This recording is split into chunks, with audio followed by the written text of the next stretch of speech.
Kita mungkin tahu ya, buat berolahraga kayaknya nggak terlalu bagus ya, karena mungkin portonya ada yang nggak terlalu bagus gitu ya, koreksinya lumayan dalam, apalagi kayaknya dihajar berturut-turut ya kalau kita lihat minggu lalu. Ya, cuman itulah ya market ya Bapak Ibu ya, maksudnya yang membedakan investor ini yang sebenarnya udah pernah mengalami cycle ini ya, ketika market turun gitu ya. Kalau kalau misalnya ketika market naik ya, setiap orang tuh pasti eh, umumnya pasti bakal perform gitu ya. Setiap orang tuh bisa pamer porto, setiap orang tuh akan jadi profesor gitu ya. Cuman yang membedakan the true investor gitu ya, itu ketika misalnya marketnya turun, gimana kita nyikapinnya, gimana kita batasin risk manajemennya, aset alokasinya. Jadi itu yang sebenarnya menurut kita akan jadi fokus ya, Bapak Ibu ya.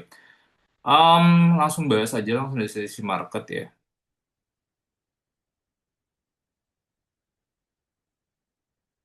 Oke, wait.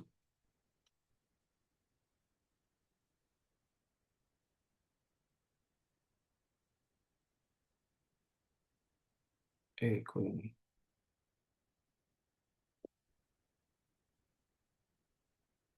Oke, kita langsung bahas market ya Bapak Ibu ya. Jadi mungkin sebenarnya tesisnya sama ya, kalau yang kayak kita state di sebelumnya gitu ya. Bahwa kalau kita ngeliat dari posisi market sekarang, saya kan udah pernah state bahwa saya nggak pernah full cash.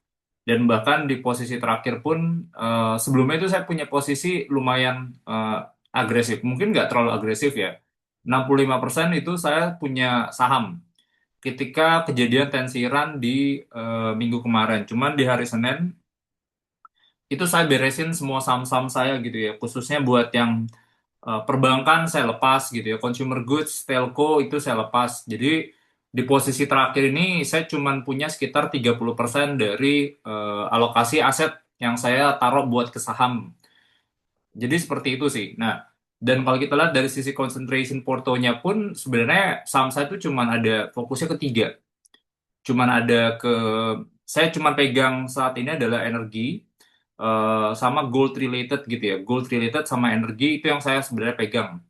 Nah, jadi itu ya. Ya, em, ini sebagai gambarannya ya Bapak Ibu ya. Ini bukan dorongan misalnya Bapak Ibu pengen pegang saham tertentu gitu. Cuman sebenarnya gini sih, kalau kita ngeliat tesis di globalnya tuh selalu sama sebenarnya. Ketika misalnya market itu tensi geopolitik, seorang pasti selalu ngeliat nih dampak ke market significance gitu. Pertanyaan pasti simple ya. Sedalam apa nih Pak kira-kira ya? Kita bisa pakai pendekatan technicals, kita bisa pakai pendekatan historicals gitu ya, secara historical geopolitics. Ya, saya bisa bilang bahwa market itu range koreksinya itu bisa 5 sampai 20%. Zaman Perang Dunia Satu, Perang Dunia Dua, eh, perang di Irak, perang Teluk. Jadi market tuh bisa koreksinya di situ ya. Nah, dari posisi sekarang ini kan sebenarnya kita tuh kalau dibandingin sama kayak indeks sebelumnya, assuming 8.200 ya, ya somehow kita masih masih ada ruang gitu ya koreksi sampai ke titik tersebut, walaupun itu bukan jadi patokan. Historical itu tuh bukan jadi patokan bahwa market itu akan koreksinya ke arah situ. Cuman menjadi gambaran aja kira-kira nih ruangnya di mana. Nah, cuman apakah bisa lebih dalam ya, maksudnya dibandingkan 5 sampai 20% sangat mungkin. Tergantung sebenarnya apakah spillover dari perang ini bakal berlanjut sebenarnya ke beberapa negara lain, karena kadang kalau kita lihat kemarin ini kan so far sih Eropa moodnya masih lumayan bagus ya. Spanyol kan nggak setuju, Spanyol kan nggak mau support. UK support cuman ngasih base-nya aja. Spanyol nggak mau gitu ya. Cuman ya beberapa negara tuh udah kayak lagi ngobrol lah, mereka lagi discuss gitu ya. Perancis lagi mikir-mikir, ada kemungkinan mereka bakal kirim juga. Jerman juga lagi mikir-mikir gitu ya. Jadi kita akan lihat kayak tensi perang ini makin dalam atau enggak kalau seandainya ini melebar gitu ya. Jadi dari US, Israel itu akan melebar, beberapa negara bakal join. Karena kan kemarin kan India juga sempat ada case kan, karena kemarin yang kemarin kejadian kapalnya Iran, kapal selam Iran lewat di situ kan, itu kan sebenarnya perbatasan India. Cuman nggak tahu gimana, intinya kayaknya Iran mungkin dijual sama India. Nah, itu yang sebenarnya jadi concern juga. Nah, cuman kalau kita lihat dari Iran, Iran ini sekutunya siapa? Jadi kalau kita lihat Iran sekutunya adalah ya salah satu yang paling ini kan adalah Korea Utara. Korea Utara udah kasih statement gitu ya. Kalau kita lihat si eh, Kim Jong Un, Presiden Korea Utara tuh udah flexing gitu ya, udah flexing flexing rudal sebenarnya. Jadi tinggal nunggu diajak doang. Nah itu kalau seandainya ikutan, nah ini menurut kita tensi bakal lebih dalam lagi. Apalagi kalau seandainya Rusia bakal ikutan, China juga bakal ikutan. Nah ini yang sebenarnya, to be honest, saya nggak tahu pasti ya akan ikutan atau enggak gitu ya. Cuman possibility ke sana ada sebenarnya. Dan mungkin China pun juga ada interest gitu ya, karena 80% dari ekspor minyaknya Iran itu tuh yang makan si China. Jadi mereka punya kebutuhan lumayan signifikan sih ya. Walaupun sebenarnya gini ya, kan ada orang yang sebenarnya bahas bahwa intinya perang ini tuh bukan ke Iran sebenarnya. Perang ini sebenarnya indirectly ke China, karena top 3 producer minyak by countries itu kan ada, eh, by reserve ya, itu ada Venezuela, ada Arab, sama ada Iran. Nah, dua negara ini, si Venezuela sama Iran ini, itu banyak ambil ke jualannya ke Cina gitu. Jadi kalau misalnya itu dimatiin, nah Cina ini bingung nih. Makanya ini yang sebenarnya somehow orang lihatnya, oh ini tujuannya sebenarnya basically ke China. Cuman China sekarang tahan ya. China nih sekarang lagi nahan gitu ya. Internally pun ketika kasus Venezuela pun mereka juga nahan. Nah ini yang sebenarnya kita akan coba pantau ya, tensi ini akan sedalam apa. Cuma satu yang sebenarnya kalau dari situ, satu yang sebenarnya kita ngelihat secara historis itu, case-nya selalu mirip gitu ya. Maksudnya geopolitik itu selalu dampaknya ke, eh, kedua, pasti uncertainty. Biasanya orang tuh akan ambil aset-aset yang sangat aman gitu ya, sangat safe haven. Kelihatan indeks dolar itu udah naik gitu ya. Swiss franc, Japanese yen itu udah positif. Gold, walaupun satu minggu ini malah tone-nya negatif, cuman kita masih punya perspektif bahwa gold ini demand-nya harusnya struktural. Plus dengan adanya perang ini harusnya demand-nya juga lebih naik lagi gitu. Karena volatility ini biasanya sentimen orang takut gitu ya, worried. Mereka pasti bakal pegang gold ya. Walaupun sekarang kan gold ini kan kayak orang agak sedikit berkurang karena yaudah deh, ini kita ambil yang aman, yang eh, currency aja, dolar gitu. Jadi mereka yang paling aman tuh semuanya pasti mereka pegang tuh pasti dolar. Karena safe haven itu yang sebenarnya secara secara outstanding currency-nya kan dia yang paling gede kan. Nah, jadi mereka banyak kayak pegang ke dolar gitu. Cuman saya masih beli bahwa struktural ini gold ketika perang pun harusnya demand masih bakal tinggi.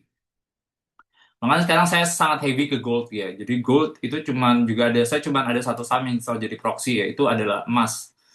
Nah, jadi itu ya. Nah, kalau misalnya energi, saya tuh punya ekspektasinya gini sebenarnya, bahwa kalau kita lihat harga minyak ya kita tahu lah bahwa harga minyak ini banyak yang bisa forecast di atas $100, di atas $90, ada yang bisa bilang di harga $150, itu bakal positif. So, play-nya seperti itu ya Bapak Ibu ya. Nah, banyak sebenarnya proxy yang Bapak Ibu misalnya pengen ambil ke dolar, bisa Pak, ada energi, ada Medco misalnya, ada Ratu, ada El Nusa gitu ya. Nah, cuman selalu ingat ya, maksudnya kadang beberapa perusahaan itu, mereka enggak menikmati kenaikan harga minyak sebenarnya setinggi yang Bapak Ibu bayangin, karena ya mungkin by sentiment selalu oh ini company minyak pasti bakal untung. Karena kalau kita ngomong misalnya Medco ya, Medco itu tuh dia harganya tuh biasa itu kontraknya panjang, biasa itu 1 tahun. Jadi harganya itu udah di set di awal gitu. Nanti kalau kontrak baru, baru harganya bisa direvisi. Jadi mereka bukan yang based on spot price. Jadi bisa dibilang kalau harga minyak naik, harga gas naik, mereka nggak terlalu diuntungkan. Itu tipikalnya Medco. Nah, beda case sama energi. Energi itu sebenarnya lebih diuntungkan karena porsi ekspor mereka tuh lebih besar dibandingkan sama si Medco. Jadi energi sebenarnya lebih diuntungkan dibandingkan sama si Medco. Cuman PR-nya nih si energi ini kalau dari saya personally, valuasinya tuh terlalu mahal gitu ya. Ini saya lupa deh. Terakhir tuh dia bisa sampai 2 kali lebih mahal dibandingin sama si Medco. Jadi saya lihat nih earnings, EV EBITDA-nya, EV bagi reserve-nya ini lumayan premium sih. Nah, jadi saya agak worried gitu ya. Saya tuh biasanya saya nggak pegang itu dua, itu saya nggak pegang sama sekali proxy buat energinya. Ratu ya mungkin bisa jadi exposure gitu ya, bisa jadi exposure. Cuman saya mungkin belum terlalu dalemin. Cuman satu yang saya jadiin proxy buat oil related bisnis ini adalah El Nusa. Kenapa jadi ini ya? Walaupun kemarin laporan keuangan kan kelihatannya kayaknya cuma flat gitu ya 1%. Walaupun kalau kita ngomongin labanya yang cuma tumbuh 1% itu karena tahun lalu itu high base.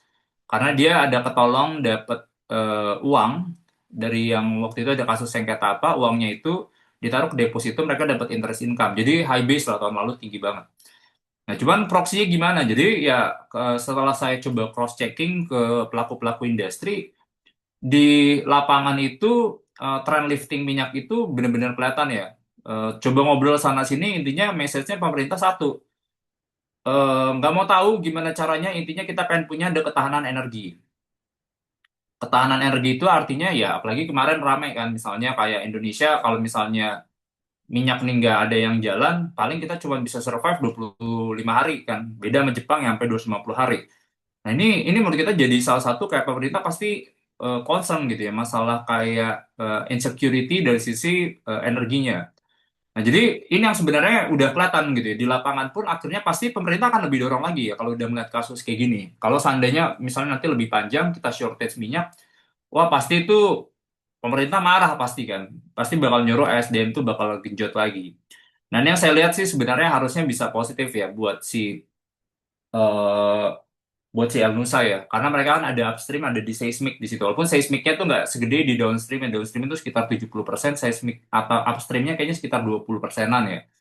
Nah, jadi itu ya. Cuman itu saya lihat itu sebenarnya bakal bakal positif. Makanya kelihatan kayak lifting kita tuh naiknya lumayan banyak. Jadi kalau misalnya posisi sekarang El Nusa menurut saya jadi proxy yang menarik sebenarnya buat harga minyak. Jadi misalnya harga minyak naik, orang ada insentif sebenarnya buat ngedrilling minyak. Onshore offshore-nya mereka ada insentif buat ke situ. Cuman company-nya ini sebenarnya nggak terlalu, ya maksudnya kenaikan harga minyak tinggi itu tuh positif lah buat company. Walaupun pasti orang nanya satu, ini harganya bisa sustain nggak? Cuman kalau seandainya harganya pun bisa kayak koreksi misalnya, si Elnusa tuh menurut saya sih lebih stabil gitu ya. Karena dia game-nya kan infrastruktur. Dia kan akan dapat uangnya itu, revenue-nya itu kalau seandainya lifting-nya naik, eksplorasinya banyak. Jadi itu yang sebenarnya saya lihat, oh ini harusnya thesis growth-nya lebih lebih clear ya. Jadi itu yang saya lihat sebenarnya buat ke Elnusa.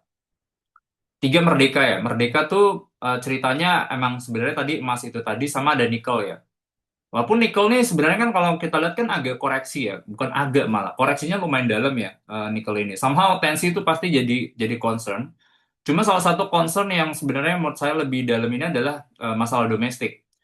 Jadi intinya sih si pemerintah bilang gitu, maksudnya kan kemarin nikel kan pada terbang semua karena mereka melihat bahwa RKAB bakal dipangkas, angkanya signifikan juga dari 389 juta ton jadi 250 juta ton. Pangkasnya lumayan gitu ya. Nah, cuman kemarin pemerintah tengah-tengah bilang gitu ya. Ini angka mungkin kita bisa revisi ya. Bukan revisi turun, cuman revisi naik. Jadi artinya gimana? Berarti produksinya mungkin nggak serendah 250 juta ton. Karena kalau kita melihat data domestiknya, domestik tuh butuh sekitar 400 juta gitu ya. Wah, bisa dinaikin bisa sekitar katanya 20 sampai 30%. Kan ada opsi juga kita bisa ambil dari si Filipina kan. Nah, cuman itu yang sebenarnya wah, berarti harga mungkin nggak akan koreksi yang sedalam itu. Jadi itu yang sebenarnya investor melihatnya wah nikel lumayan beresiko. Makanya sebenarnya dari antara komoditi play saat ini yang menurut saya menarik sih sebenarnya tadi ya oil related, habis itu eh, salah satu adalah gold related gitu. Itu yang sebenarnya lebih clear. Sama energi, salah satu adalah batu bara. Batu bara juga saya gedein exposure, cuman belum segede yang tadi ya, maksudnya tiga emiten tadi. Cuman saya gedein exposure-nya pelan-pelan. Karena kelihatan sebenarnya kan harga batu bara udah 133 ya US dollar per troy ounce kan. Udah naiknya lumayan banyak. Kita tahu nih bahwa PLTU ini kan bisa bisa switch sebenarnya kan bisa pakai minyak, bisa pakai batu bara. Jadi kalau misalnya harga minyaknya naik, pasti alternatifnya adalah batu bara. Cuman play-nya kemana sebenarnya? Play-nya kemana? Kan emitennya ada banyak. Ada ADI, ada PTBA, ada ITMG gitu ya. Nah ini my point of view ya sebenarnya. Jadi kalau kita lihat kan gamenya beda-beda nih tiap bisnis gitu. ITMG itu dia eh, gedenya di high CV. High CV itu berarti artinya calorific value-nya tuh di atas 6.000 biasanya. Nah, ini tuh biasanya itu harganya lebih mahal. Nah, yang beli itu biasanya itu Korea Selatan sama Jepang. karena mereka kan fokus ke apa ya, ke energi yang lebih clean sebenarnya. Nah, cuman kalau misalnya yang low CV, yang banyak ambil tuh India sama China. Nah, tesis besarnya kan adalah dulu banyak pemain China itu nggak mau ambil batu bara kita. Kelihatan Pak, kelihatan. Bapak Ibu bisa kalau coba cekin data ekspor buat ITMG misalnya, atau misalnya kalau kelihatan lah ekspor kita ke Cina tuh turun turun lumayan dalam ya. Hmm. Nah, itu turun lumayan sekitar 20 sampai 30% nih. Lumayan signifikan. Cuman artinya kalau seandainya dengan tensi perang ini, berarti kan China kan ada masalah concern dari sisi kan kayak shortage dari sisi energi. Mereka harus switch ke batu bara, mereka bakal import. Mereka tuh pasti bakal ambilnya yang low CV. Menurut saya bakal ambilnya ke low CV gitu ya. Karena desain PLTU batu baranya tuh banyak yang low CV. Agak berbeda lah. Kalau misalnya low CV pakai high CV bisa juga. Cuman lebih gampang panas sebenarnya mesinnya. Nah, jadi saya lihat harusnya kalau misalnya concern kayak gini, possibility-nya China bakal ambil lagi batu bara kita. Karena mereka udah susah dapat minyak gitu ya. Kalau seandainya nanti kejadian. Nah, jadi itu yang saya lihat sebenarnya low CV yang sebenarnya lebih lebih diuntungkan. Walaupun harga ITMG juga naiknya signifikan ya Bapak Ibu ya. Harga ITMG signifikan kalau misalnya pengen punya proxy ke situ pun menurut saya nggak ada masalah gitu ya. Tetap bakal bagus juga. Cuman kan yang naik banyak tuh adalah PTBA. PTBA tuh menurut saya bakal positif gitu ya maksudnya karena mereka kan juga bisnisnya kan dia mainnya kan 3.600 sampai 4.000 kan calorific value-nya. Jadi low to medium CV sebenarnya bakal diuntungkan. Cuman ingat PTBA tuh nggak pure export play. Dia tuh 50-60% tuh jualannya ke lokal. Jadi kalau jualan ke lokal tuh harganya kan nggak terlalu bagus kan, lebih jelek lah dibandingin seandainya kalau kita jual keluar. Kalau kita asumsinya misal pakai HBA, ya mungkin kita bisa jualnya cuma sekitar 50-60. Kalau kita kejual tuh bisa sekitar 80-90. Nah, jadi nggak terlalu diuntungkan sebenarnya gitu ya. Walaupun ya tetap ya Bapak Ibu kan orang akan lihat oh ini BTBA gitu ya maksudnya dia low CV bakal untung. Cuma kalau saya sih sebenarnya heavy-nya lebih banyak ke Adaro Group AADI di situ. Nah, jadi itu saya lihatnya juga positif ya. Ini menurut saya sih play-nya sekarang lebih lebih safe. Jadi itu sama yang saya lagi lihatin sekarang ini adalah ESA. ESA ini bisnisnya adalah amonia. Ini bukan bukan ini ya, bukan ngepom-pom ya. Bapak Ibu ingat ya, selalu didudil ya. Maksudnya apa yang saya state ini cuman perspektif saya aja sih. Maksudnya kita sharing gitu ya.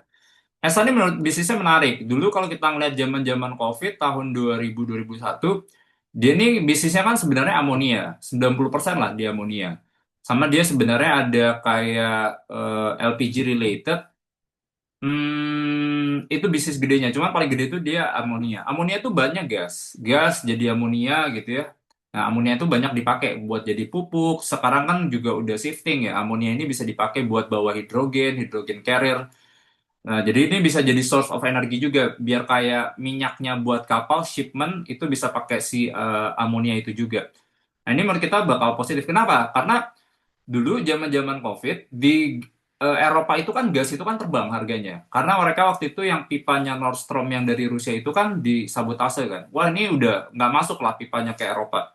Harganya naik dari $3, $4 jadi $20, $30. Akhirnya banyak perusahaan-perusahaan amonia di sana mati, tutup supply-nya hilang semua kan, supply-nya hilang semua. Nah, akhirnya si Indonesia yang makan tuh, karena si Elsa ini bisnisnya dia jualannya keluar. Dia waktu itu tuh ada jual ke Jepang lewat Mitsubishi kalau nggak salah. Dia ada jualnya ke Jepang. Nah, si Jepang, waduh, biasanya mereka ambil di Eropa, nggak ada barang, ambillah ke Indo. Nah, Indo enak nggak Pak? Harga gasnya naik juga Pak? Nggak juga, beda sentimennya. Karena kalau misalnya pipanya si Eropa itu kan dia banyak ambil itu dari si Qatar yang Qatar Energi kan, dia yang paling gede. Nah, kalau Indo kan ambilnya dari blok-blok yang domestik. Jadi kalau misalnya di sana harganya mungkin bisa sampai 20-30 dolar, di kita paling kalau seandainya harganya diregulasi pemerintah 6,5 dolar. Kalau harganya kita beli swasta 9 dolar, 14 dolar. Nah, jadi ini yang menurut kita cost komponennya beda gitu. Jadi saya lihat nih Esa nih menarik gitu ya. Apalagi di dalamnya kalau kita ngeliat struktur tuh ada Triputra ya. Ada Triputra, ada Pak Boy Thohir gitu ya. Jadi ya somehow market related lah. Cuma ini perspektif saya ya. Ini yang saya lihat sih sebenarnya play-nya lebih safe. Jadi itu sih Bapak Ibu. Nah, kedua yang sebenarnya saya agak khawatir juga ya buat market dan ini saya akan sangat khawatir ya. Karena ini pun yang sebenarnya akhirnya bikin saya tuh nggak mau pegang banking dulu. Masalah downgrade. rating obligasi kita. Kita tahu bahwa sebelumnya udah ada 3 lembaga yang kasih statement ya. Ada Fitch, ada Moody's, ada S&P. Walaupun S&P belum turunin outlook-nya, dia masih kayak warawiri aja kayak, wah Indonesia masalah nih. Belum diturunin, cuman eh, ada arah ke situ sebenarnya. Cuman kalau Fitch sama si S&P ini udah kelihatan bahwa ada ruang kemungkinan mereka bakal turunin rating obligasi kita. Nah ini pertanyaan mungkin ada yang ngeliatnya kayak sepele rating obligasi cuma 1 notch nggak ada masalah gitu ya. Ini menurut saya significance ya.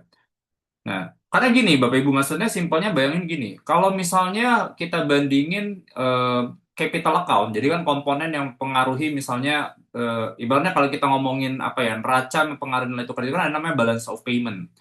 Balance of payment tuh ada banyak gitu, ada current account, ada capital account. Current account tuh paling gedenya tuh adalah neraca perdagangan, trade balance. Habis ini ada capital account. Nah, ini movement currency biasanya. Nah, kalau kita melihat itu saham sama dari obligasi itu nggak ngaruh. Porsi saham itu sangat kecil dibandingkan dari sisi total transaksinya obligasi. Sangat nggak bukan kita bilang ini ya, yang penting kecil dibandingkan ke obligasi dan itu lumayan jauh. Nah, jadi yang sangat mempengaruhi nilai tukar itu adalah obligasi. Nah, simple bayanginnya adalah kalau seandainya Indonesia misalnya ratingnya diturunin, berarti kan artinya ada banyak gitu ya. Pertama, yang asing-asing nih ngeliat, wah Indonesia mungkin kayak kasarnya kayak jadi sebelumnya emerging market, jadi frontier market misalnya. Ada misalnya possibility bahwa Indonesia diturunin, wah ini udah bukan negara yang kita boleh investasi nih, udah nggak investment grade lagi gitu ya. Walaupun kan sekarang BBB kan masih bisa BBB minus, double B plus, baru habis itu kan udah non investment grade kan. Nah, cuma mereka bakal, udah nggak bisa nih taruh ke Indonesia. Mereka bakal keluarin gitu ya posisi mereka. Nah, itu yang sebenarnya bakal PR tuh buat ke rupiah. Nah, kalau seandainya PR-nya rupiahnya kena gitu ya dengan size yang sebesar itu, pasti kan ini ibaratnya nih bikin ISG-nya tuh kan pasti bakal goyang gitu ya. Karena kan 48% tuh kita masih foreign gitu ya. Kita masih foreign, mereka yang bakal keluar. Karena mereka nggak mau gitu. Maksudnya dibanding kayak gini ntar dulu deh. Maksudnya kalau dibanding kita rugi currency, mendingan ntar dulu deh kita tahan, kita keluar. Nah, ingat yang paling gede itu tuh adalah banking. Makanya banking ini yang sebenarnya sangat related sama macro play. Makanya saya pribadi pun sekarang saya, to be honest, saya nggak ada saham banking sama sekali. Saya lumayan worried gitu. Saya akan coba cermatin. Makanya saya lebih prefer sebenarnya lebih yang tadi ya, cyclical play dulu ya, kayak gold sama energi. Cuman itu yang saya lumayan worried ya. Nah, pertanyaan emang bisa Pak gitu ya misalnya. Sangat bisa Bapak Ibu. Karena kalau kita ngelihat kayak struktural APBN kita, kemarin kan kita defisit. Kita tuh defisit 0,21% itu paling dalam dari 8 tahun terakhir defisitnya. Pertanyaan kita ngeliat dua nih, struktur revenue sama struktur spendingnya. Revenue ini banyak yang kena gitu ya. Uang kita dikasih ke Danantara, Cortex System juga kemarin implementasi baru reporting sekitar 40%, walaupun sebenarnya udah catat ya kan Cortex ini buat buat reporting ya. Cuman itu pasti ada concern gitu ya. Jadi potensi revenue kita nggak di achieve itu eh, signifikan, karena tahun lalu pun cuma dapat 96% dari targetnya. Jadi itu nggak terlalu bagus. Nah, dari sisi spending, ya kita tahu lah pemerintah bisa ngerem. Dari sisi kayak contohnya MBG mungkin bisa ditahan gitu ya. Cuman hati-hati, kalau kita ngeliat asumsi APBN kita, itu harga minyak tuh $70. Nah, orang nggak mikir ya, $70 tuh apa sih Pak sebenarnya yang ditaruh di APBN? Itu ibaratnya hitung-hitungan kalau seandainya kita pakai harga minyak $70, kan harus dikunci kan harganya kan. Nah, belanjanya tuh jadi segini. Subsidi impor kita tuh jadi segini misalnya. Nah, cuman kalau seandainya nanti harga dolarnya bisa jadi 90 ke atas gitu ya. Nah, itu pasti kan importnya ini kan komponennya kan jadi makin gede kan. Apalagi asumsi di situ rupiahnya tuh 16.500. Nah, jadi saya ngeliat, wah, ini kalau rupiahnya misalnya lebih dalam lagi, asumsi kita misalnya ambil dari luar buat spending, ini pasti defisitnya makin lebar gitu ya. Jadi saya worried di situ ya. Saya lumayan worried gitu ya. Intinya kalau saya akan coba liatin tuh data APBN bulanan. Kalau seandainya APBN-nya benar-benar hancur, waduh, saya sih benar-benar nanti nggak berani gitu ya. Maksudnya buat yang kayak apa ya, istilahnya kayak beta play. Beta play itu apa sih Pak? Dia tuh nempel ke indeks. Indeksnya turun, dia bakal turunnya juga juga sama gitu biasanya. Nah itu biasanya kayak banking-banking, consumer-consumer, telco-telco tuh karena bobotnya gede itu biasanya mereka tipikalnya beta play. Nah jadi Itu yang saya sebenarnya agak hati-hati ya Bapak Ibu ya. Jadi itu sih sebenarnya tema besarnya buat ISG ya. So, saya pribadi, saya sebenarnya sangat sedikit posisinya Bapak Ibu. Saya cuma 30% dari porto saya. Cuman ya mungkin Bapak Ibu bisa argue, Pak, harga saham Mas gitu, turun ya. Cuman saya personally gitu ya, di posisi saat ini ketika harga koreksi, saya bakal ambil gitu ya. Saya akan ambil, oil related saya bakal ambil gitu. Jadi pelan-pelan saya naikin posisinya, walaupun nggak agresif ya. Belinya sangat cicil-cicil gitu, sambil tunggu di global ada berita yang bagus. So far kan belum ada berita yang bagus kan gitu ya. Nah, jadi itu ya, kalau kalau dari saya sih seperti itu ya. Om, kita mungkin bahas news ya. Yang menarik adalah ya ini Selat Hormuz ini emang PR sih ya. Walaupun sebenarnya gini sih, kalau kayak harga minyak ini emang jadi fokus ya, Bapak Ibu ya. Kita akan coba cermatin harga minyak nih bisa tembus nggak di atas 70 atau bahkan bisa di atas 100 gitu ya. Kemungkinannya ada Pak, ada. Karena kita tuh tahu Bapak Ibu mungkin udah sering baca juga si Hormuz itu tuh kalau misalnya tanker tuh 20% itu lewat si Selat Hormuz itu juga. Cuman kalau misalnya kita ngeliat struktur, sebenarnya tuh itu kan asumsi kita satu hari itu demand tuh sekitar 100 juta barrel lah per satu hari. Jadi ada 20 juta tuh yang diangkut lalu lewat si Selat Hormuz. Nah, sebenarnya tuh mereka tuh ada bisa alternatif, nggak usah lewat selatnya.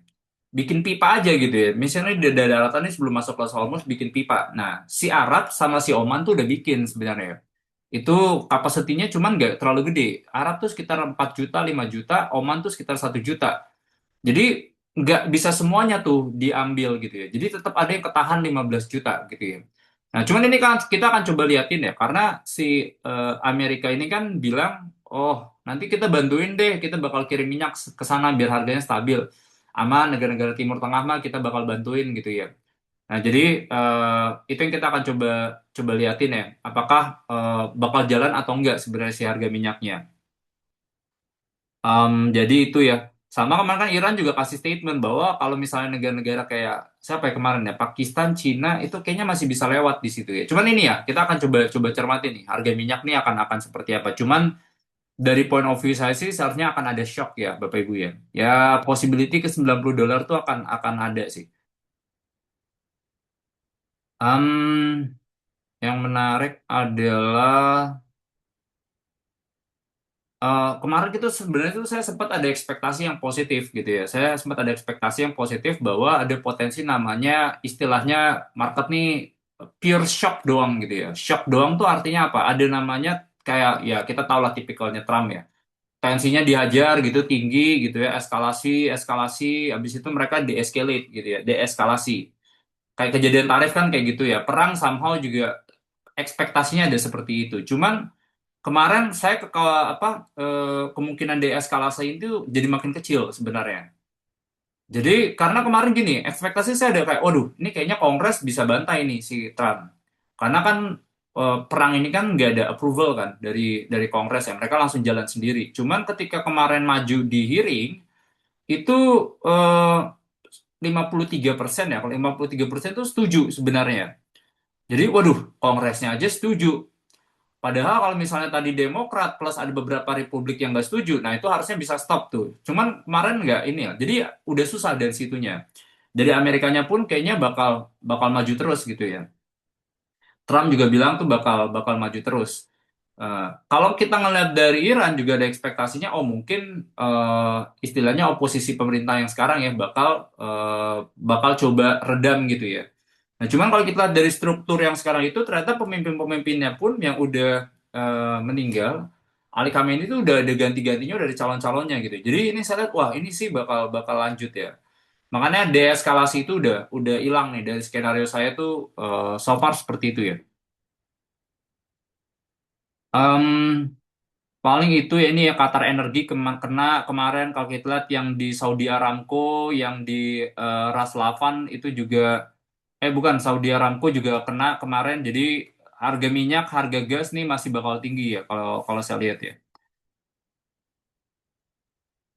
Nah, oh ya ini mungkin saya sedikit ini ya. Nah, ini juga agak hati-hati sih karena tema besarnya juga bahwa investor akan lihat nih harga minyak ini akan struktural atau noise. Kalau misalnya struktural harga minyaknya tinggi, pasti yang kejadian adalah inflasi bakal tinggi.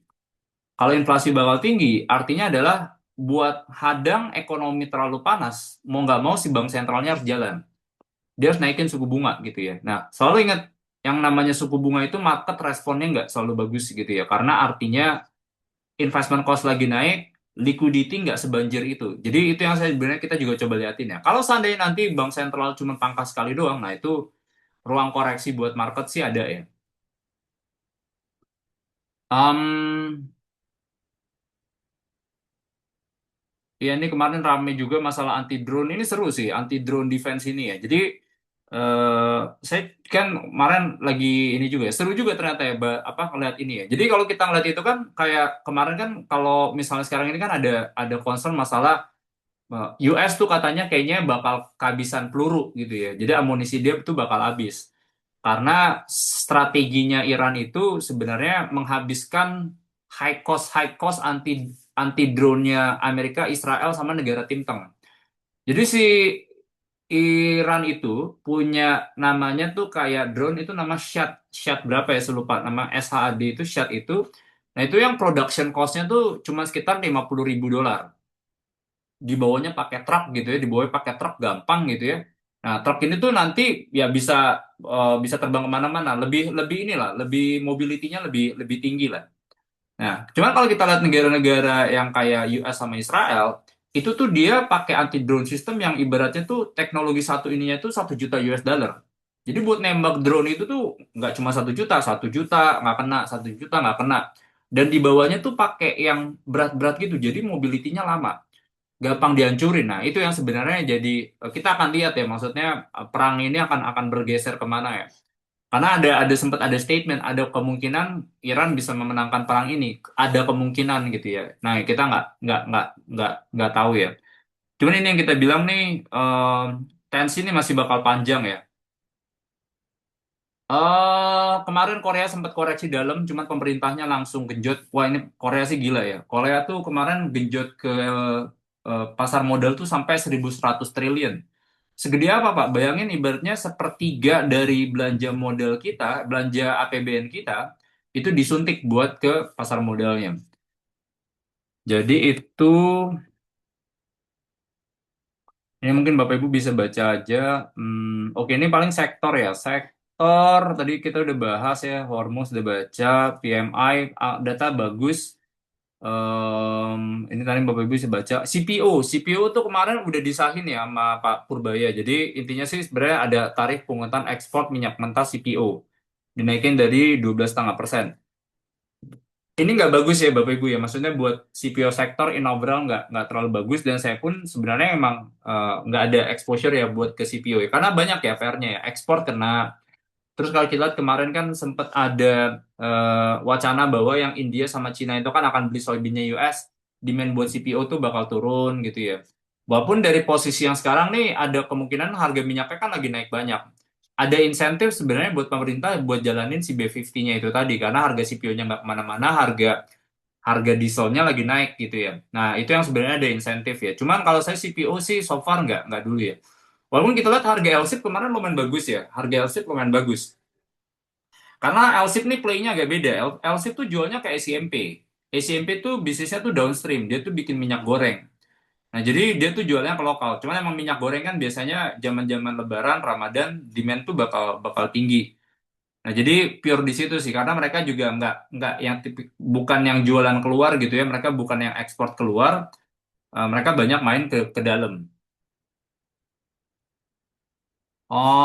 Inflasi kita kemarin tinggi 4,8%, cuman inflasi ini tuh kemarin ada tahun lalu kan kita ada apa ya diskon tarif listrik kan di Januari Februari kan. Nah jadi itu yang sebenarnya bikin consumer price index base-nya tuh rendah. Nah jadi itu sih. Cuman kita ngeliat ya ada kemungkinan mungkin pemerintah nggak akan seagresif itu buat pangkas suku bunga. Mungkin sih sebelumnya 2 kali. Kayaknya tahun ini kalau seandainya minyaknya bakal tinggi terus bakal 1 kali sih. Cuman ini tergantung pemerintah juga ya, berani atau enggak naikin harga minyak biar nggak kena ke APBN, cuman inflasinya yang naik. Itu yang jadi PR ya. Hmm,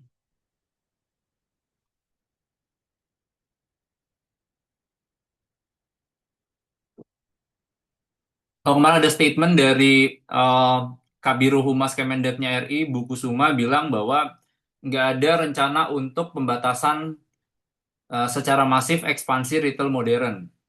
Jadi kayak misalnya Alfamart, Indomart itu kan awalnya kan bakal dibatasin ya. Cuma kemarin pemerintah bilang enggak. Ini bakal positif sih sebenarnya. Walaupun saya doubtful. Menurut saya kayaknya, waduh, kalau enggak koperasi ini bakal bakal berat bisnisnya gitu ya. Mereka nggak akan ada revenue.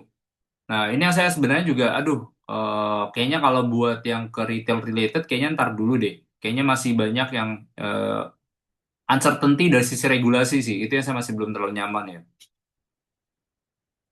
Nah, ini saya bilang nih RKB nikel berpotensi direvisi hingga 30%. Ada peluang revisi RKB 2025 kenaikan kuota produksinya jadi 25 sampai 30%. Nah, ini yang jadi sentimen juga kemarin buat nikel ya. Ini Fit saya udah bilang tadi resiko kredit perbankan juga meningkat ya, apalagi dengan adanya yang koperasi merah putih. Ini kita belum tahu skemanya belum clear, cuman ada wacananya bahwa tidak ada kewajiban buat koperasi untuk mengembalikan dana himbara. Itu yang saya sebenarnya lagi coba cross checking ya. Apakah statement di medianya itu benar apa enggak? Cuman kalau itu kejadian, aduh, kayaknya bank-bank himbara nih lumayan banyak yang ketekan ya. Karena itu ya, maksudnya banyak sih beberapa kebijakan yang saya lihat kok pemerintahnya sekarang intervensi ke bank tuh lumayan kerasa gitu ya. Kayak contohnya BRI kemarin. PMN-nya mau diambil katanya pemerintah. Walaupun itu mau dijadiin vehicle-nya buat ini ya. Cuman itu kan somehow kan ngurangin kontribusi buat earnings ke company kan. Masalah koperasi merah putih juga kita menurut kita nih hati-hati gitu ya. Kita masih belum tahu siapakah yang akan menanggung nanti ruginya. Padahal bank itu cuma jadi channeling doang. Nah ini makanya saya nanti bank ini nanti dulu ya. Karena beberapa hal sih saya masih masih lumayan worried. Um, Menak lagi TPIA kemarin sempat ada suntikan dana dari Danantara positif. Walaupun kemarin mereka kayak umumin force major, cuman tetap beroperasi ya. Cuman ini ya tetap ya. Saya sih kalau petrochemicals kayaknya nanti dulu ya. Saya pribadi ya. TPIA tuh jualannya nggak di dalam doang. Dia tuh banyak jual keluar. Jadi kalau misalnya tensi-tensi kayak gini, logistiknya tuh biasanya keganggu. Terus yang kedua emang kalau kita ngeliat industri petrochem tuh Cina tuh agresif ya. Mereka banyak banyak bikin pabrik baru, harganya juga murah-murah gitu. Makanya kalau kita lihat data data spread nafta sama beberapa produk petrochemicals, olefin, polipropilin dan lain-lain tuh spreadnya tuh makin tipis gitu. Jadi kayaknya nanti dulu ya. Antam tekan GSPA 6 tahun per tahun. Antam sih saya masih positif ya. Saya lihat sih ini gold related walaupun mereka trading ya, mereka nggak diuntungkan dari kenaikan harga minyak. Cuman kalau kita ngeliat dari sisi tren permintaan, dari sisi eh, emak gold batangan yang dicap Antam itu demand tinggi, itu buat ke company bakal bakal bagus ya. Positif. Nah, ini sedikit aja komoditi. Timah sempat naik positif terus turun dalam gitu ya. Timah gini sih ceritanya ya. Timah nih emang kemarin itu kan sempat ada spekulatif yang di Myanmar kan ada masalah. Jadi yang di Shan State di Malaysia di Myanmar tuh ada masalah gitu. Jadi harganya tuh lumayan naik. Cuman kemarin cepat beres juga gitu. Habis itu ada gangguan supply-nya udah aman, tensinya udah turun, harga timahnya lumayan turun.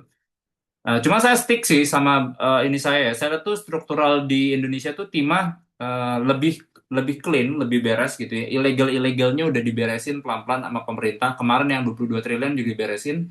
Dan timah nih banyak ketolong aset-aset limpahan tuh yang dari ilegal-ilegal itu tuh dikasih ke dia.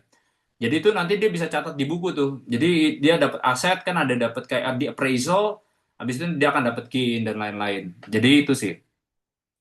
Minyak naik banyak, harga emas itu kemarin sedikit turun, nikel juga lumayan turun ya.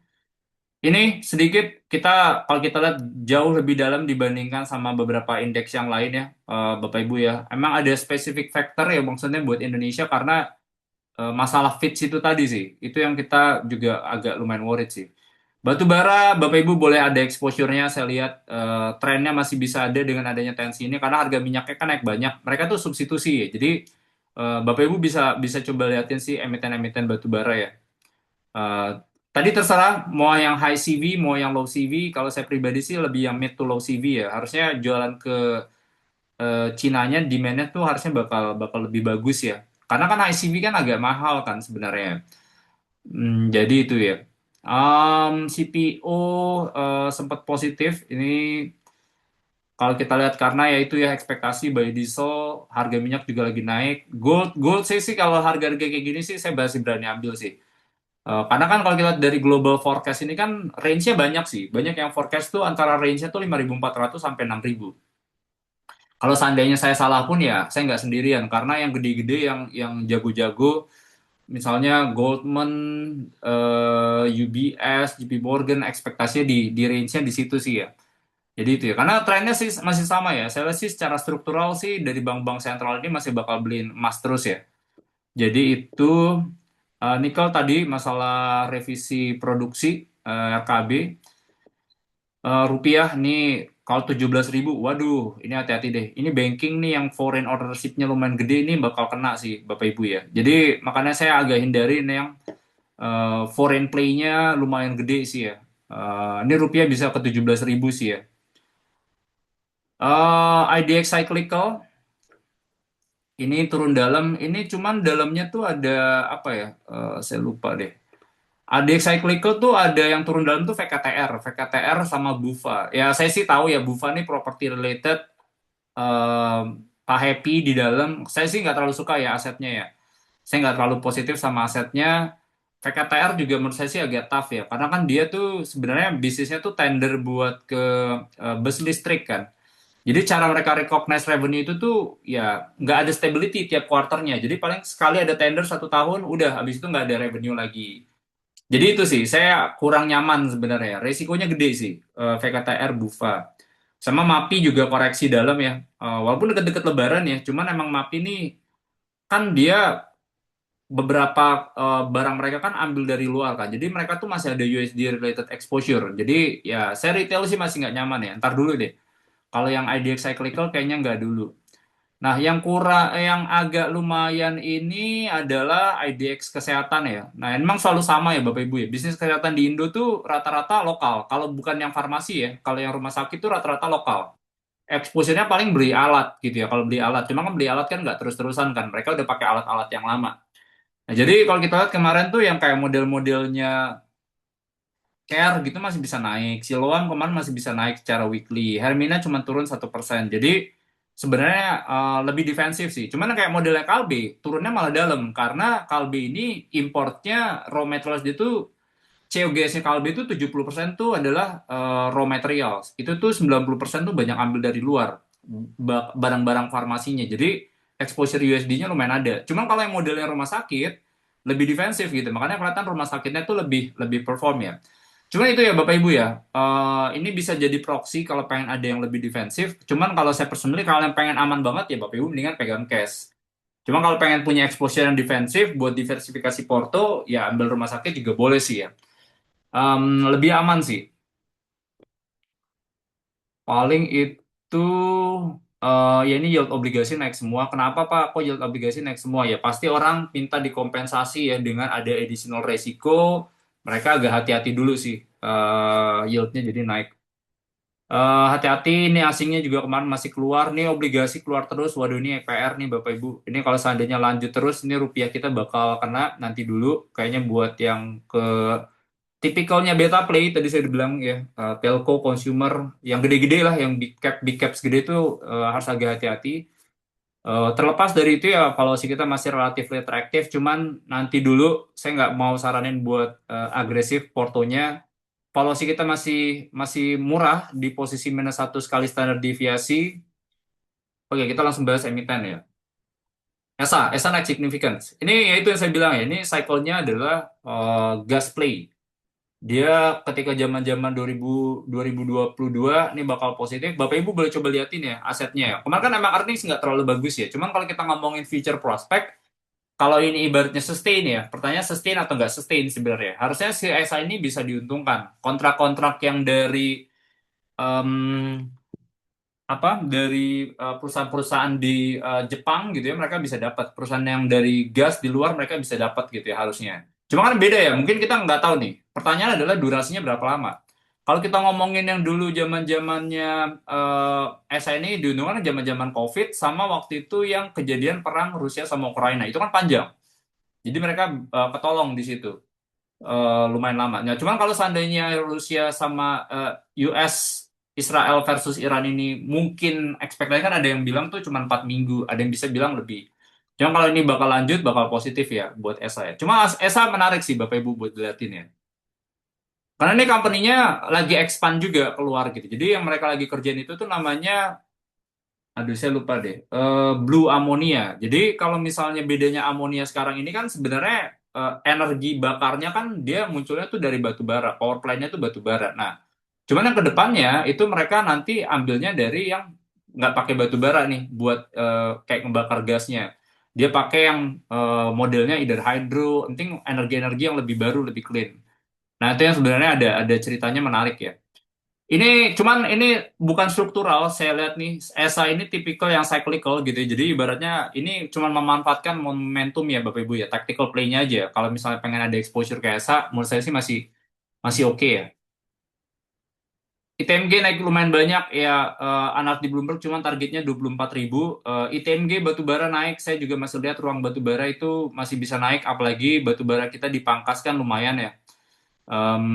Jadi itu harusnya masih bisa positif ya. Walaupun sebenarnya saya udah pernah state ya bahwa kalau kita ngomongin dari sisi production itu ekspektasinya ya dengan ada pemangkasan kita kan dari 790 juta ton jadi 600. Jadi cuma sekitar 160 juta ton.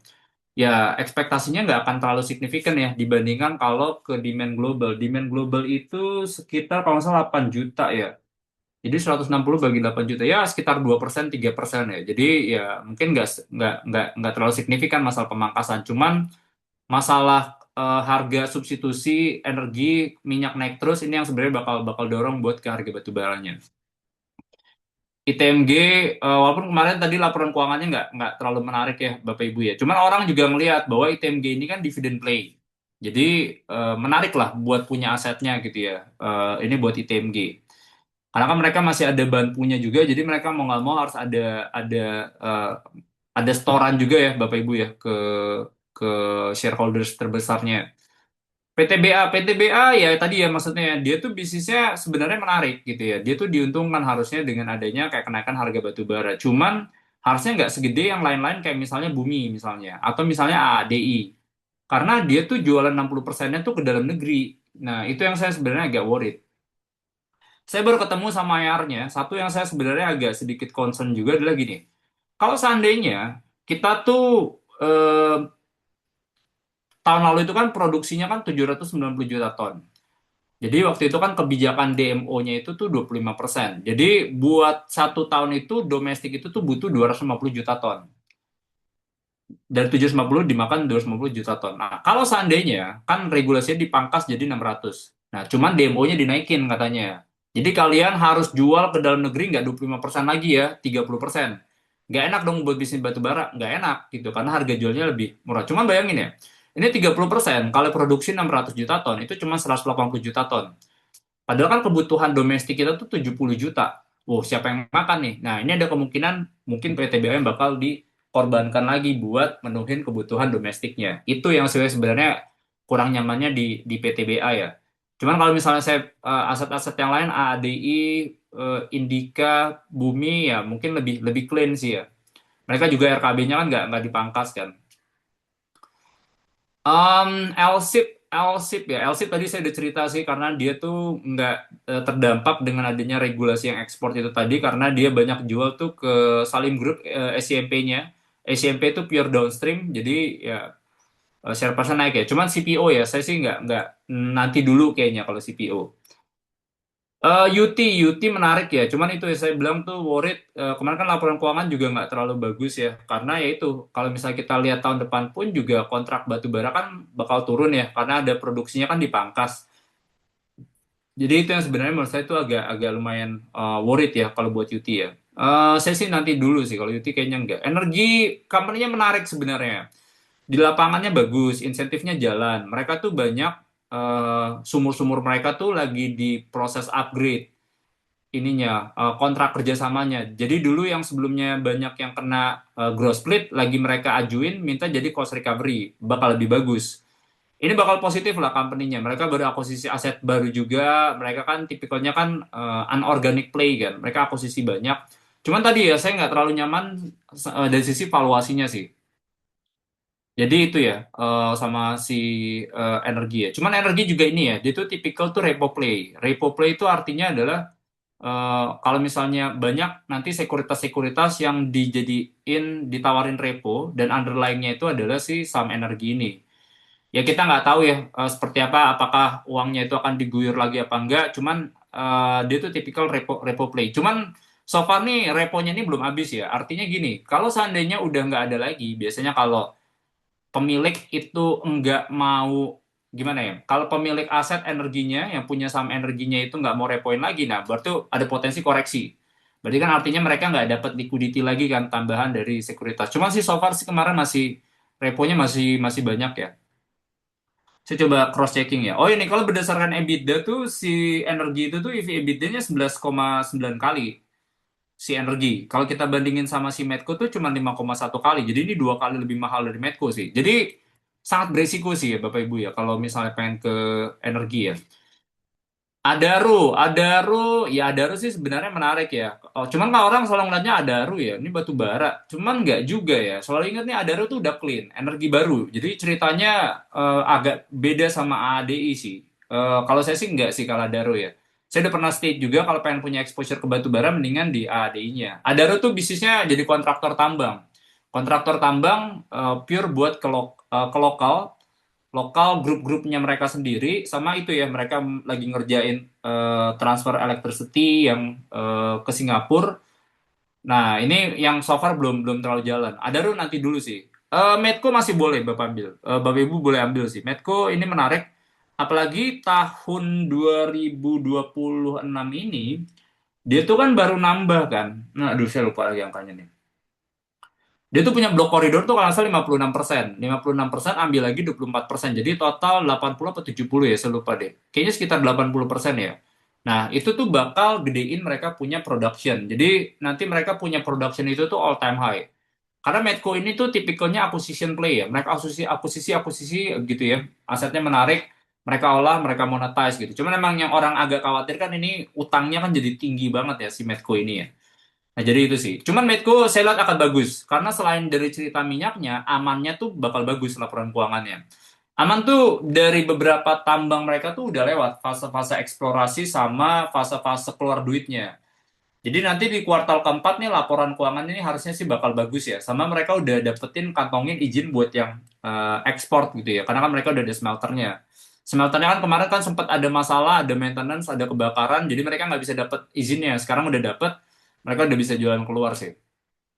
Indika masih oke kalau misalnya pengen punya ada batu bara play. Cuman hati-hati ya, ini analis di Bloomberg targetnya 3.200 ya. Saya belum hitung-hitung lagi soal Indika gitu ya. Cuman dia batu bara lebih diverse ya. Boleh menarik buat dilihatin ya. Cuman ini ya resikonya target analis di Bloomberg 3.200 sih. Kalau saya pribadi sih lebih lebih prefer ke ADI-nya ya. Kayaknya valuasinya lebih lebih make sense. Ya ini DSNG juga naik ya, ya karena tadi harga CPO juga lagi naik ya. Ekspektasi harga minyak naik, demand biodieselnya bisa tinggi, positif buat ke harga CPO di lokal sih. Walaupun DSNG ini enggak direct exposure ke biodiesel. Jadi dia nggak punya direct exposure ke biodiesel ya. Karena gini sih, buat pakai biodiesel itu biasanya tuh yang dijual itu tuh CPO-CPO yang fatty acidnya tinggi. Kadar asamnya itu lebih dari 5% gitu ya, bisa lebih dari 10%. Nah, itu yang nggak terlalu bagus lah. Asam tuh muncul dari mana, Pak? Kalau kita ibaratnya nih dari yang tandan buah segarnya, jadi CPO, storage-nya terlalu lama, di jalan terlalu lama, itu kadar asamnya tuh langsung naik gitu ya. Cuman kalau langsung dialirin gitu ya, itu pasti kadar asamnya rendah tuh, di bawah 3%. Nah, jadi itu ya.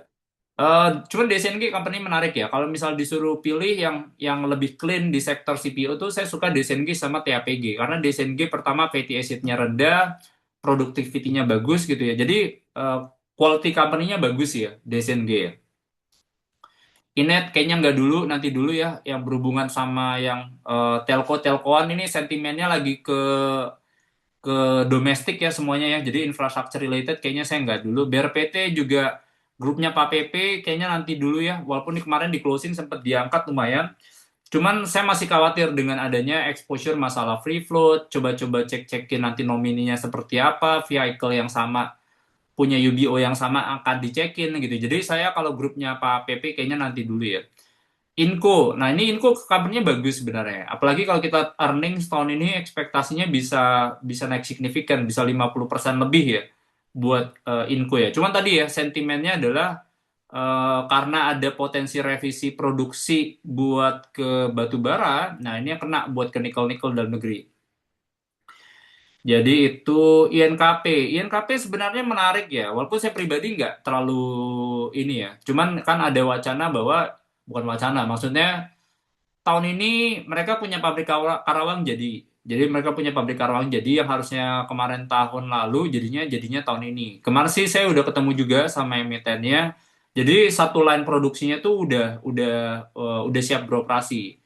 Nah, ini bakal positif sebenarnya buat company-nya. Jadi company-nya tuh udah beresin capex-capex yang lama berartinya. Artinya mereka nggak akan keluar duit lagi buat bikin pabrik lagi. Capex-nya nggak akan gede.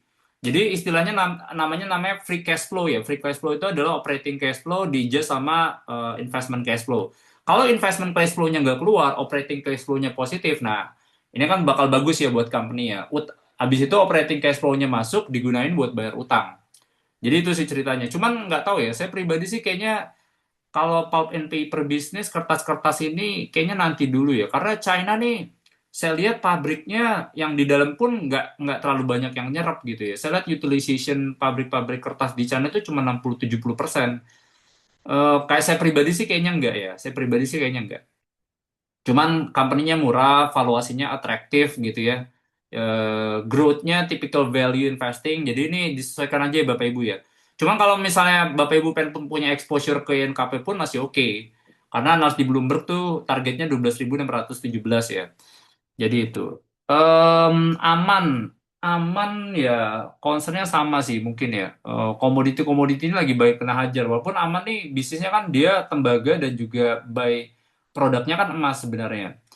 Cuman itu ya, saya sih emang nggak terlalu suka ya bisnis tembaga kalau jalan di Indo ya. Cuman ya ini ekspektasinya kalau ngomongin laporan keuangan sih harusnya nanti di bulan first quarter tahun depan, fourth quarter tahun ini harusnya sih bagus ya, aman ya.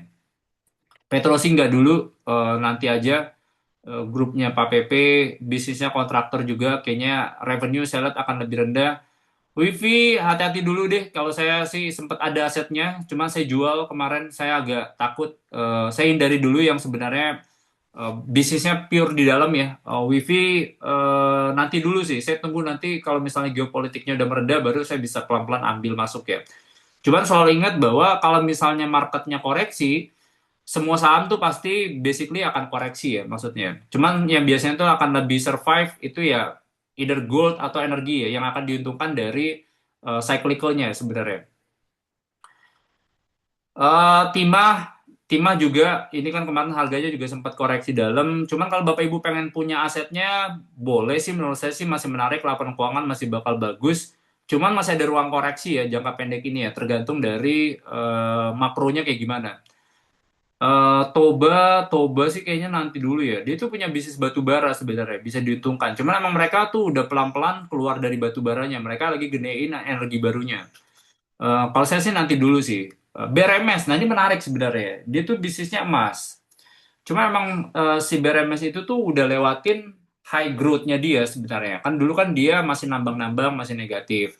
Pas mereka awal-awal nambang, 25.000 kalau nggak salah. Naik 50.000, naik 75.000. Fase high growth-nya di situ. Makanya harga share price company-nya naiknya signifikan. Cuman kalau kita ngomongin buat tahun ini sama tahun depan, mungkin growth-nya kurang lebih akan lebih rendah sih dibandingkan sebelumnya. Karena volumenya nggak sekencang itu produksinya, sama harganya ya ya ikut yang ini ya. Maksudnya harga masih bisa naik, cuman nggak akan yang se ekstrim dulu ya. Dulu 3.000 ke 4.000 harga emasnya. BRMS ini. Cuman kalau Bapak Ibu pengen punya exposure ke emas, BRMS sih harusnya menarik ya. Karena BRMS ini sebenarnya asetnya banyak. Dia itu nggak cuma punya yang di Citra Palu Mineral doang. Mereka punya di Gorontalo Mineral, yang di Jawa mereka ada juga. Jadi ini sebenarnya aset emas mereka tuh banyak gitu ya. Nah, cuman emang PR-nya tuh buat monetasi emas ini jadi uang, mereka tuh butuh butuh suntikan gitu. Mereka butuh equity injection gitu ya buat kerjain semuanya. Nah, jadi itu sih. Makanya kan mereka so far baru ada yang di CPM doang kan, yang fase 1. Cuma masih ada fase 2, fase 3, fase 5. Jadi itu sih ya buat BRMS ya. Cuman gold related saya masih masih lumayan pede sih ya. Ini inflow outflow, hmm, ini banyak nih kayaknya batu bara lagi banyak yang ngeliatin. Banks nih hati-hati dulu, ini banyak yang keluar.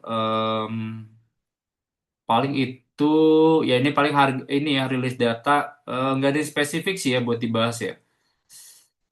Hmm, China China kemarin agak worried sih. Pemerintahnya kemarin agak konservatif bikin targetnya. Jadi kemarin pas meeting pemimpinnya China 2 hari itu target pertumbuhan ekonominya cuma 4,5 sampai 5% doang. Itu terendah dalam 1 dekade terakhir kayaknya. Jadi ya growth China lagi nggak terlalu bagus ya.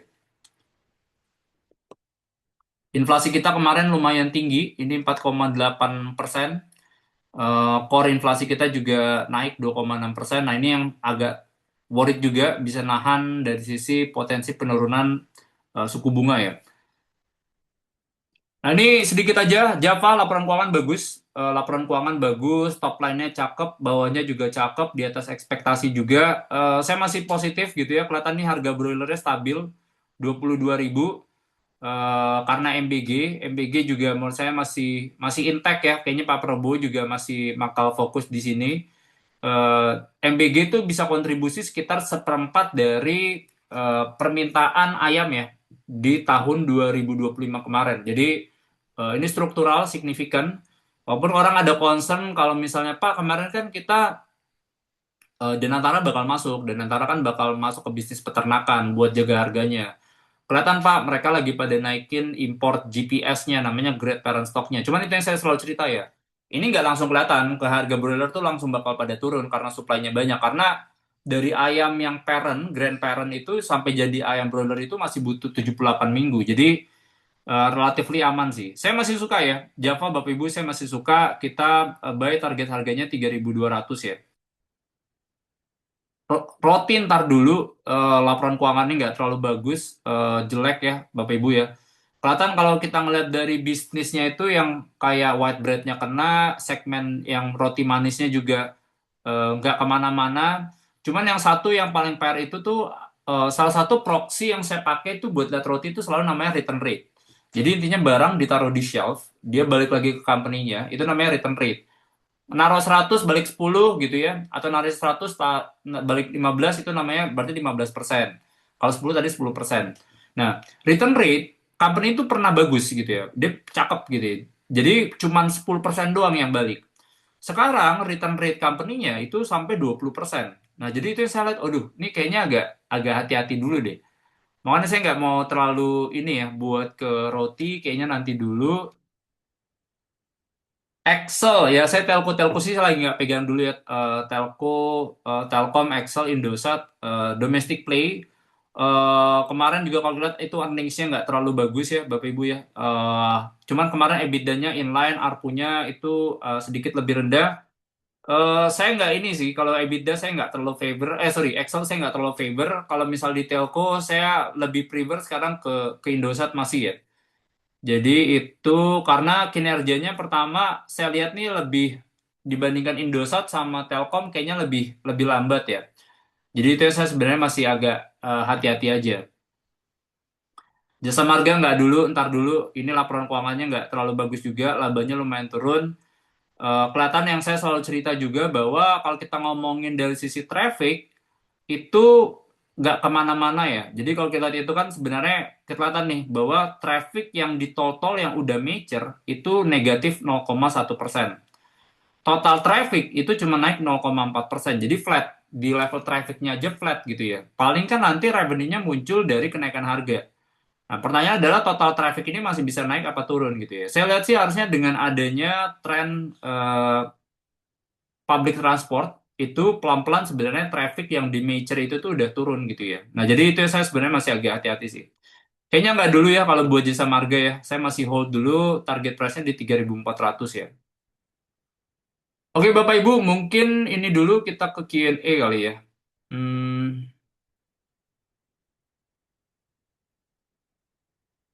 ESA entry point di harga berapa, Pak Niko? Waduh, saya masuk sih di minggu lalu ya, Pak Gautam ya. Kalau dari ngelihat yang terakhir itu kan historicalsnya kayaknya dia bisa sekitar 3.000 1.400 ya. Coba saya cek dulu ya.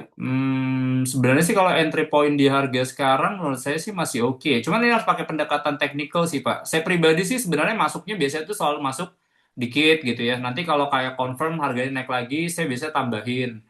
Cuman kalau saya pribadi sih kalau masuk di harga 770 pun em, EBITDA 7,9 kali menurut saya sih masih masih oke sih Pak. Sebenarnya masih make sense sih. Apalagi kalau kita lihat revenue-nya di atasnya masih masih growth, saya lihat sih harusnya masih bakal positif ya. Saya masih oke sih Pak Gautam ya kalau pengen masuk di sekarang ya. Cuma kalau spesifik entry point-nya berapa, kayaknya lebih pas pakai technical tuh Pak Gautam. Jadi itu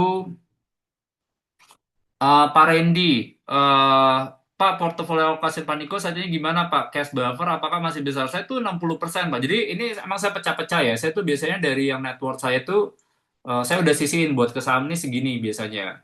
Masih bisa digedein nggak bisa kalau seandainya cash saya yang buat yang lebih defensif misalnya kayak reksadana pasar uang atau obligasi saya taruh situ. Bisa juga. Cuman saya udah alokasiin buat ke saham. Nah, cuma kalau di spesifik buat di asset allocation saham itu saya cuma punya 35% doang barang.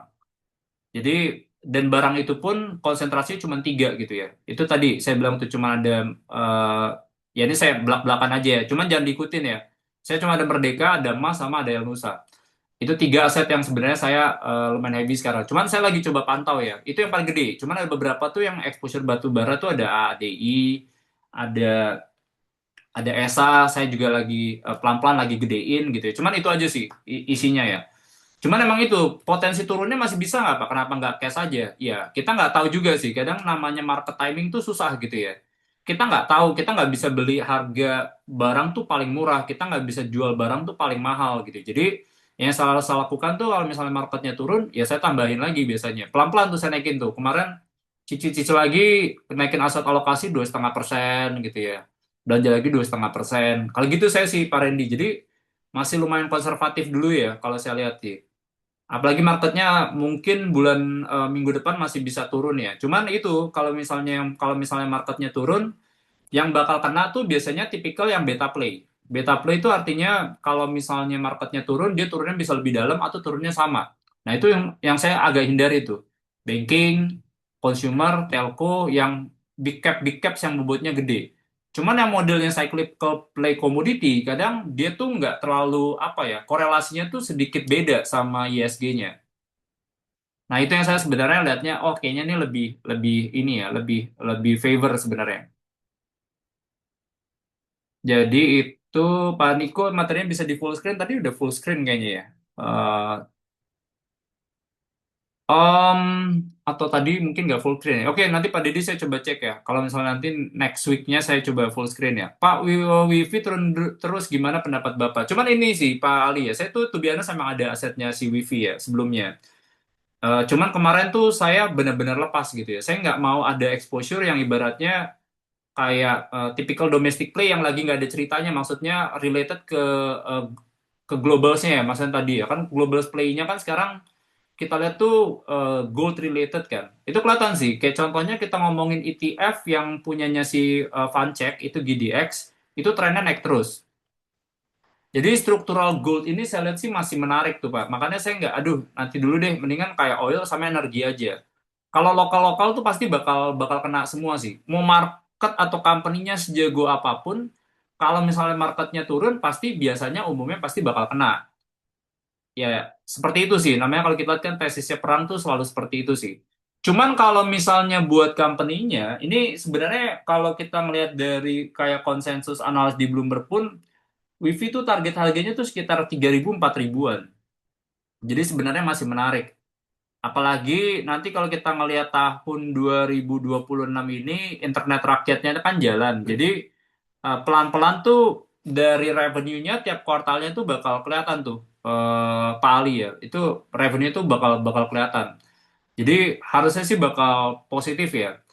Apalagi kalau kita lihat kan mungkin tahun depan itu revenue bisa naik 2 kali lipat ya. Revenue naik 2 kali lipat, asumsi margin EBITDA-nya sama, ya mungkin nih EBITDA-nya juga bisa naik sampai 2 kali lipat. Cuman cerita besarnya sama sih. Saya tuh selalu suka WiFi itu karena dia EV EBITDA-nya masih murah. Saya ngeliat kayaknya disruption buat bisnis fixed broadband di Indo juga kayaknya pelan-pelan kelihatan gitu ya. Karena dengan adanya eh, di Amerika pun trennya juga sama gitu ya. Fixed wireless access itu trennya lagi naik terus. Karena aset infrastrukturnya lumayan murah tuh, Pak Ali gitu ya. Saya udah cerita juga ya, bahwa ya bayangin ya kita nggak usah kayak tanam-tanam kabel, kita tinggal bikin kayak tiang, abis itu ada kayak base transfer station di situ, ada pancaran, abis itu mereka langsung masuk ke router, router sebarin ke rumah-rumah. Jadi nggak butuh aset capex tuh yang lumayan gede gitu. Jadi ya kita bisa kasih harga murah 100.000 dan ternyata subscription-nya bagus. Jadi saya lihat sih harusnya trennya bagus ya. Makanya earnings atau revenue tahun depan bisa naik. Ya, cuman pribadi saya kayaknya ini Pak ya, di posisi sekarang nanti dulu sih. Saya lihat sih kayaknya masih ada ruang koreksi lagi karena orang kan mungkin kalau retail sih ya, pasti ngeliatnya, wah ini asetnya udah naik sampai, dulu kan sempat 250 kan, naiknya udah 8 kali berarti. Kalau kita lihatnya dulu asetnya 500, naiknya udah 4 kali. Naiknya udah banyak sebenarnya. Pasti mereka ada lihat, aduh ini naiknya ketinggian gitu. Kayaknya, jadi room pressure-nya masih masih gede sih menurut saya sih, Pali ya. Parangga, tesis saya harga minyak akan di atas 100 karena perang AS Iran ini bakal lama dan trigger pemerintah untuk dorong EBT dan juga EV. Dan akhirnya sektor EBT ini bakal naik, nikel, tembaga akan naik. Bagaimana menurut tesis Bapak ini? Em, ini sih Pak, potensi harga minyak 100 barrel itu sih sebenarnya banyak ya Pak yang kasih statement itu ya. 100, 150 itu signifikan. Cuman pertanyaannya adalah apakah harga 100 US dollar per barrel itu akan sampai akhir tahun 2026? Pertanyaannya kalau seandainya perangnya beres dalam waktu dekat, misalnya asumsi 1 bulan, 2 bulan, pasti kan harga minyak kan akan langsung turun lagi ya.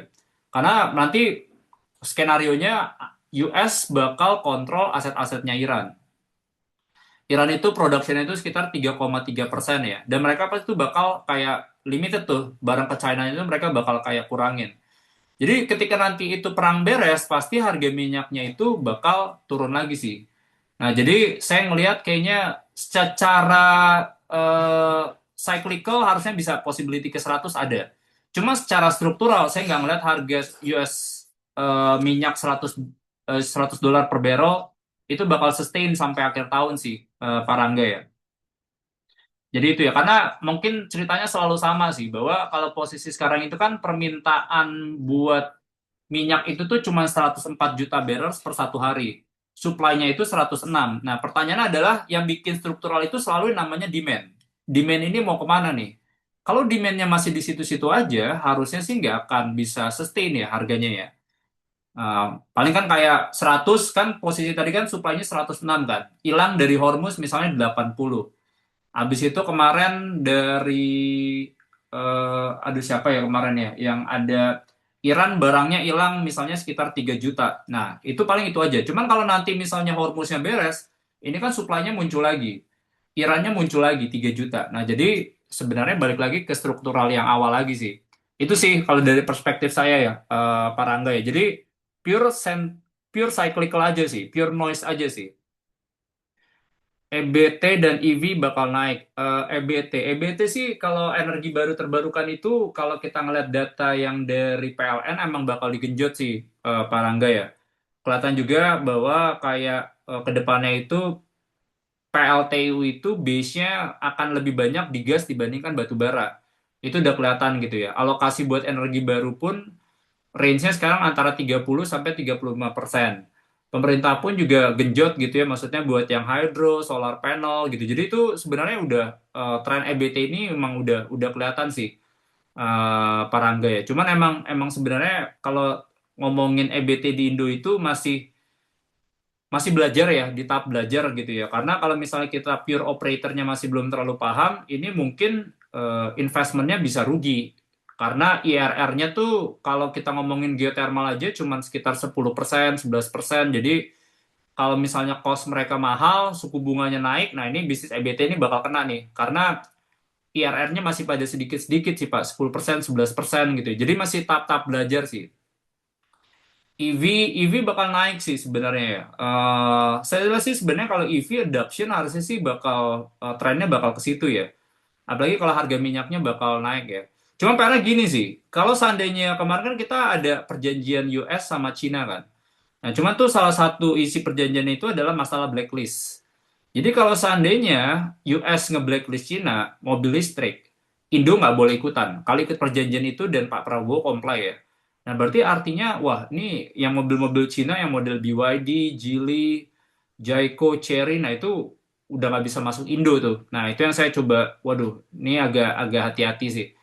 Cuman kita makanya nggak tahu ya, ini. Cuman kalau kita ngomongin struktural sih harusnya pelan-pelan semuanya bakal ke EV sih ya. Karena insentifnya masih jalan terus. Selama insentifnya masih jalan, harusnya sih bakal positif. Cuman kalau insentifnya nggak dicabut kayak di Eropa misalnya, itu tren EV-nya tuh bakal bakal turun tuh, bakal melambat. Jadi itu sih Parangga ya. Emiten apa yang bakal positif dari investasi PLTS dan Antara?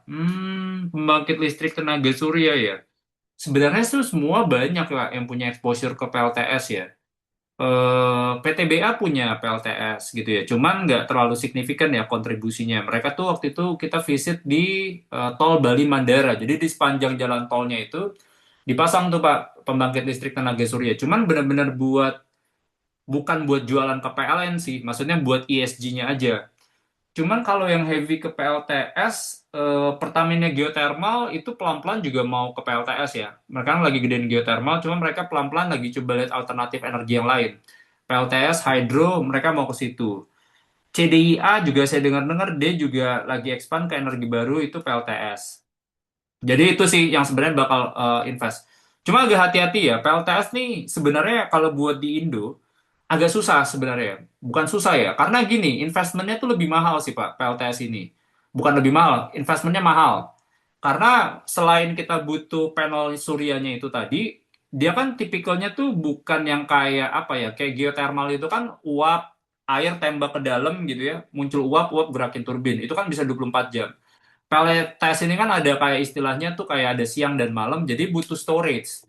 Jadi storage-nya itu harus tarik baterai. Nah, baterai investment-nya tuh yang sebenarnya jadi bikin mahal. Nah, kalau capex investment-nya lumayan mahal, orang agak, aduh, kayaknya agak berat deh. Mendingan kita ngambil yang modelnya tuh yang bisa 24 jam gitu. Kayak misalnya hydro gitu, geothermal.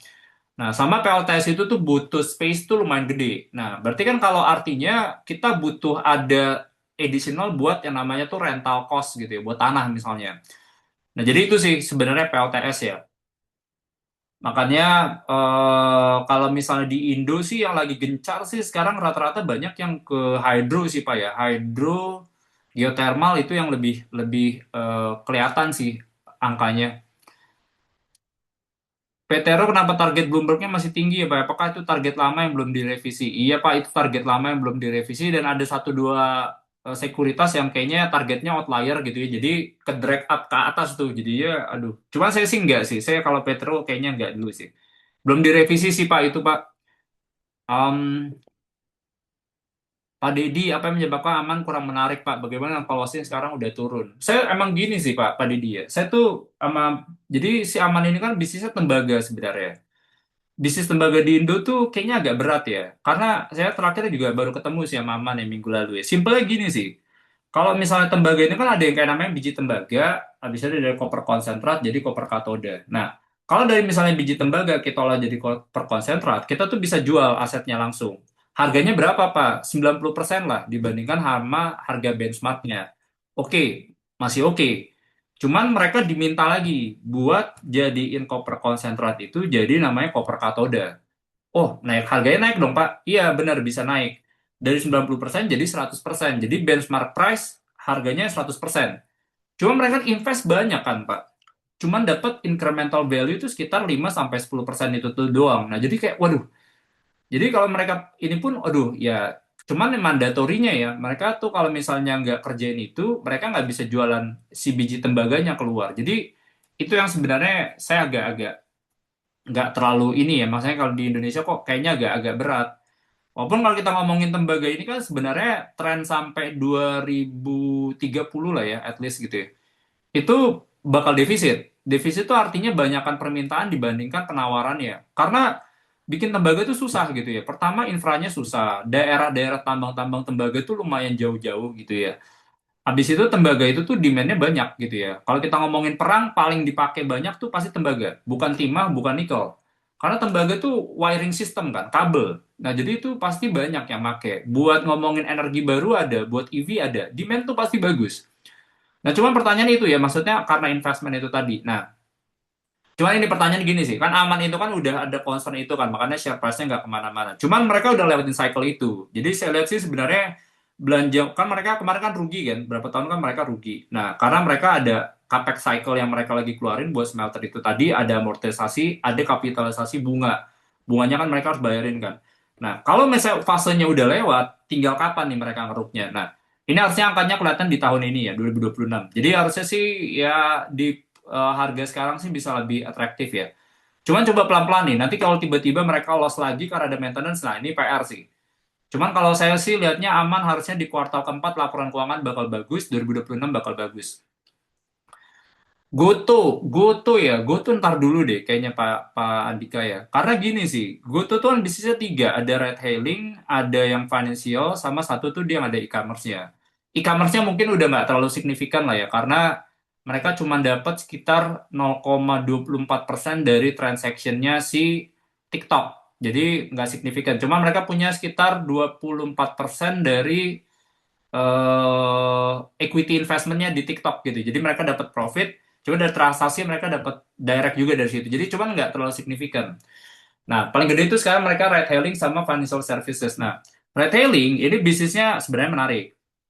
Kita lihat company-nya bagus lah. Dalam beberapa tahun terakhir tuh mereka monetize banyak. Bikin paket hemat, ambil 2-3 order, mereka cost-nya satu, bagus buat company-nya. Bikin paket-paket gitu ya, ada yang luxury, banyak yang upgrade, bagus buat company-nya. Saya kelihatan trennya monetisasinya bagus lah, positif. Cuman satu yang saya agak worried ini masalah dari regulasi.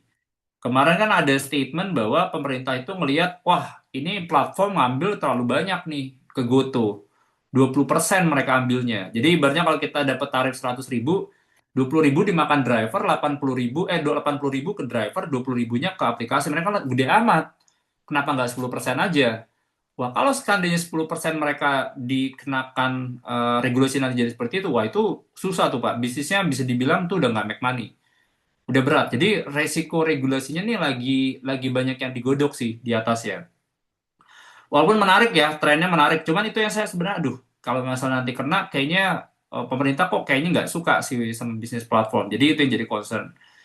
Nah, sama bisnis financial services. Financial services jalan sih. Mereka tuh banyak tuh bisnisnya tuh buy now pay later. Sama modelnya tuh direct cash loan. Nah, itu volumenya bagus. Mereka juga yieldnya tinggi di situ. Itu buat company-nya sih bagus ya. Jadi itu sih. Cuman itu Pak, ride hailing-nya saya agak kurang nyaman sih.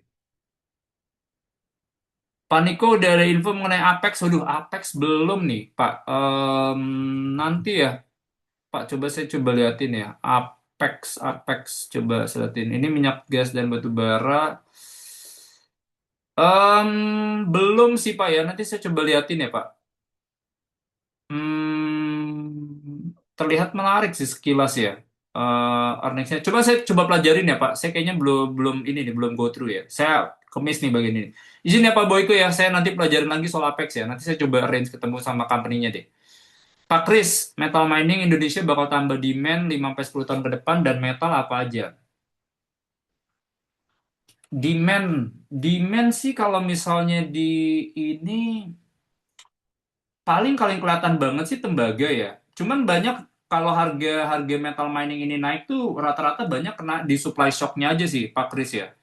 Cuman kalau demand yang struktural kelihatan paling tembaga sih. Tembaga harusnya ada.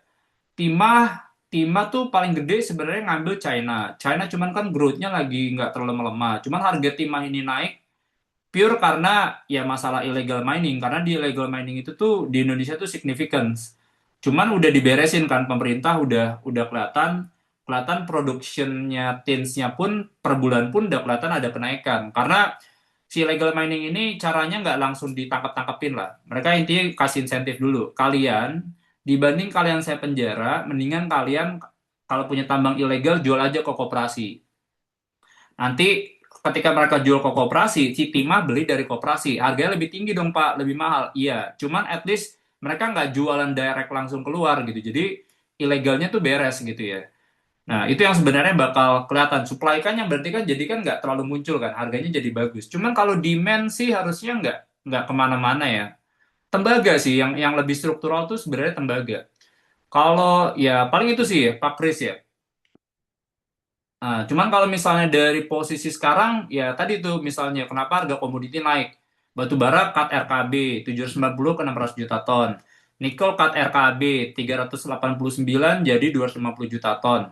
Jadi makanya kenapa harganya banyak banyak yang naik. Cuman kalau demand sih kayaknya belum belum struktural sih kelihatannya.